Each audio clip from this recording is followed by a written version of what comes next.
นิญาตกรุบจำเรียบสู้ปลุกไม้บองปูนต่ออักเนี่ยให้ชีพใส่ส้มกรุบจำเรียบสู้เนี่ยได้แต่งแต่ในจุ่มดำตะนำจันตีบาดในไงในฟองได้ขยมมีนจำนวนคลักๆtrongจำเรียบตะกันเนี่ยได้làในจุ่มด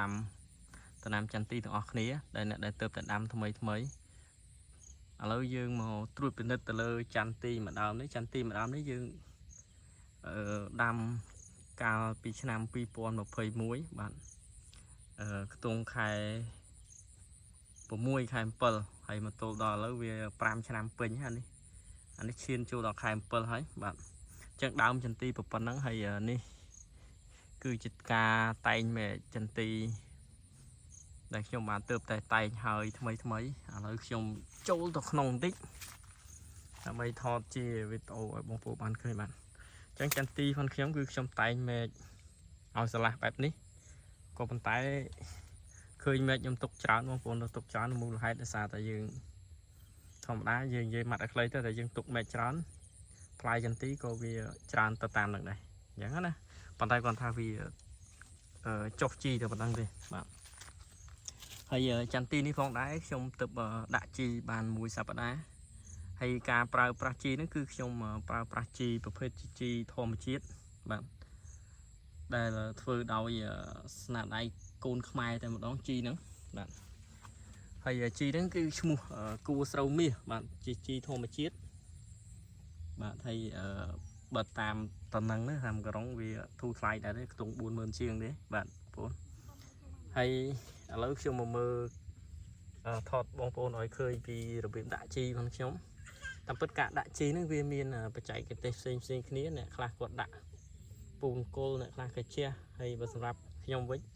គឺខ្ញុំកាប់អណ្ដៅទេបងប្អូនកាប់អណ្ដៅចេញពីចន្ទីនេះគល់ចន្ទីប្រហែលជា1ម៉ែត្រអីមកឬក៏1ម៉ែត្រកន្លះអីមកបើសិនតែយើងឃើញឫសវាបើសិនជាយើងកាប់ទៅនៅគៀកគល់ពេកវាធ្វើឲ្យដាច់ឫសចន្ទីអញ្ចឹងគឺកាប់ឲ្យឆ្ងាយចឹងតាមពិតចន្ទីនេះគឺត្រូវកាប់ហើយនោះក៏1ម៉ែត្រកន្លះដែរបាទបងប្អូនជឿមើលស្លឹកវាបាទអញ្ចឹងស្លឹកវានៅក្រោមហ្នឹងហើយមួយទៀតអ្នកដែលដាំចន្ទីគឺគាត់ដឹងថាចន្ទីមេឃវាដល់ណាគឺឫសដល់ហ្នឹងអញ្ចឹងខ្ញុំកាប់នេះកាប់ដាក់ជីនេះជីធម្មជាតិគឺខ្ញុំកាប់អណ្ដៅបែបនេះឥឡូវយើងគូបាទនេះសត្វជីធម្មជាតិទេដល់ពេលតែសារថ្ងៃនេះយើងបានភ្លៀងមកមេទៅធ្វើឲ្យជីនឹងវាលាយអស់ហើយអញ្ចឹងហើយចាំមើលយើងសាកលបងក្នុងការដាក់កាប់អណ្ដៅដាក់ពីជ្រុងបែបនេះចាំមើលតើវាយ៉ាងម៉េចដែរហើយមួយវិញទៀតបើសិនជាបងប្អូនអត់ចង់អស់ថ្លៃជីអស់ក្នុងការទិញជីច្រើនទេអាចមកជីធម្មជាតិជីអាចគោយើងហ្នឹងតាមក្រោលគេគោគេទៅវាជាមួយក្រោលហ្នឹងធូរថ្លៃទៅតុងតម្លៃប្រហែលជា20-30 ម៉ឺនទេប៉ុន្តែបើយើងទិញអាហ្នឹងទៅក៏វាចំណេញដែរមូលហេតុដោយសារតែវាបានច្រើនចឹងជីនេះបើសិនខ្ញុំទិញអស់កន្លះតោនដាក់ចន្ទីបានតែបន្តិចឥឡូវទេបាទដាក់ចន្ទីទៅបានអត់ទាន់ហើយហើយជាខ្ទង់កន្លះតោនទៀតហើយជាអាចនឹងហើយអានេះមូលហេតុដែលខ្ញុំកាប់បែបនេះចង់ឧទាហរណ៍ថាបើសិនជាឆ្នាំក្រោយឬក៏ឆ្នាំមួយទៀតខ្ញុំអាចកាប់នេះកាប់ដេញពីខាងនេះវិញអានេះថាយើងកាប់អាចដីនេះដេញពីទៅខាងនោះយកទៅបោះចូលគល់ដើម្បីបរិចវាមកខាងនេះដើម្បីឲ្យវាឃ្លាតឆ្ងាយពីគល់បន្តិចហើយអានេះខ្ញុំដាក់ឆ្ងាយប៉ុណ្ណឹងហើយអានេះបើយើងកាប់អណ្ដៅជើក៏ល្អមួយយ៉ាងដែរអាហ្នឹងតាមការយល់ឃើញផងយើងទាំងអស់គ្នាទេបើសម្រាប់ខ្ញុំអានេះគឺបានន័យថាយើងពីមុនមកគឺខ្ញុំធ្លាប់តែប្រើជីគីមីទេខ្ញុំជះជុំវិញគល់អញ្ចឹងណាប៉ុន្តែឆ្នាំនេះសាកល្បងប្រើជីធម្មជាតិម្ដងប៉ុន្តែជីនេះខ្ញុំដាក់នៅក្នុងខែ7ទេព្រោះអាចនៅក្នុងខែ10 11គឺខ្ញុំដាក់វាភាសាទៀតដើម្បីឲ្យនេះដើម្បីឲ្យយើងដាក់ជីបាន2 ដងទៅ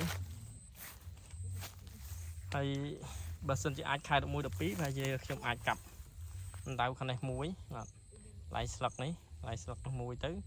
ហើយកាប់ដៅខាងនោះមួយទៀតទៅយើងដាក់ជីបន្ថែមទៀតអញ្ចឹងណាហើយអាដៅនេះប្រហែលជាអាច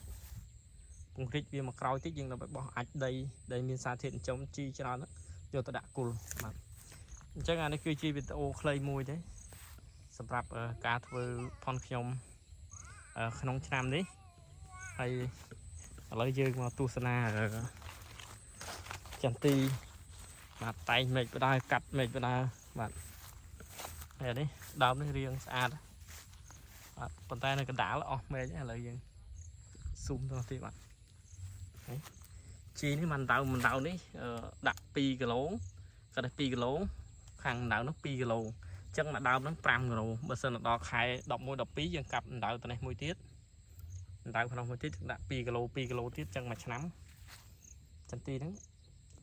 គាត់ដាក់ជីអស់8គីឡូបាទហើយប៉ុន្តែបញ្ជាក់តិចអានេះគឺជីធម្មជាតិទេណាជីឆ្នៃពីលិមុខសត្វកាមអាចសត្វអីផ្សេងណាអាជីធម្មជាតិដែលយើងទិញគេបាទហើយនេះចន្ទីយើងដើមប៉ុណ្្នឹង4ឆ្នាំណាបាទជា45ឆ្នាំបាទនោះហើយទៅនោះឃើញស្មៅងប់ល្អតាមពិតបញ្ជាក់បន្តិចមិនមែនវាងប់ខ្លួនឯងទេសារយើងថែស្មៅវាបានតែយើងទើបតែបាញ់ថ្នាំសម្រាប់ស្មៅបាទអញ្ចឹងឥឡូវយើងទៅលេចមើលថាគាត់ថាដើមឆ្នាំប៉ុណ្ណឹងយើងថែអស់ប៉ុណ្ណឹងមានបាញ់ថ្នាំស្មៅផងដាក់ជីផងកាត់មេឃចន្ទីផងអញ្ចឹងក៏យើងអាចនិយាយបានថាអញ្ចឹងការធ្វើដំណាំចន្ទីនេះមិនមែនថាយើងចង់ធ្វើក៏ធ្វើបានទេណាអានេះក៏មានការ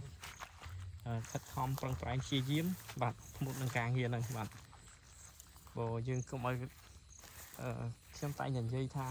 នៅពេលដែលយើងដាំដំណាំចន្ទីយើងឃើញគេដាំបានយើងដាំដែរប៉ុន្តែបើយើងអត់ពីដឹងពីចែកទេសការថែទាំឬក៏ការប្រើប្រាស់ថ្នាំក៏វាពិបាកមុខផងដែរបាទអញ្ចឹងវីដេអូនេះមានតែប៉ុណ្្នឹងទេហើយក៏សូមអរគុណបងប្អូនដែលតែងតែតាមដានទស្សនាវីដេអូខ្លីៗ